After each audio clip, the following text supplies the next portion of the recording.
ওখানে বর্ডার আর কালিয়াচক নিয়ে যদি ব্যস্ত থাকেন তাহলে কিন্তু জেলার ডেভেলপমেন্ট হবে না। Please forget that. ওখানে প্রোটেকশন করুন। আর বিএসএফের সাথে অ্যাডজাস্ট করে অনুপ্রবেশকারীদের ঢোকাচ্ছেন আপনারা, কেউ প্রতিবাদ করছেন না, আপনারা ঢোকাচ্ছেন না, ঢোকাচ্ছে বিএসএফ। বিএসএফ ইসলামপুর দিয়ে লোক ঢোকাচ্ছে, আমাদের কাছে খবর আছে। সিতাই দিয়ে ঢোকাচ্ছে, চোপড়া দিয়ে ঢোকাচ্ছে, আরো অনেক জায়গা দিয়ে ঢোকাচ্ছে।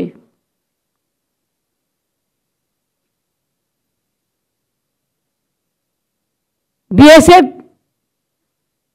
মেয়েদের উপর অত্যাচার করছে, কিন্তু আপনাদের দিক থেকে কোনো প্রতিবাদ কেন হয়নি? ডিজি রাজীব কুমারকে আমি বলবো কোন কোন জায়গায় লোক ঢুকেছে, লোক ঢুকিয়েছে বিএসএফ। কারণ বর্ডার আমাদের হাতে নয়, বর্ডার হচ্ছে বিএসএফ এর হাতে। যারা বাইরে থেকে আসে ভিসাও আমাদের হাতে নেই, সেন্ট্রাল গভর্নমেন্টের হাতে।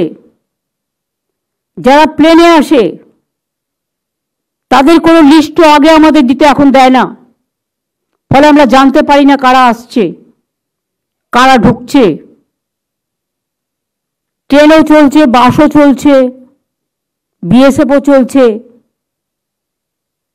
আর বাংলাকে যদি মনে করে কেউ অনুপ্রবেশকারীদের ঢুকিয়ে আর তৃণমূল কংগ্রেসকে বদনাম করব, এটা তৃণমূল কংগ্রেস করছেন না।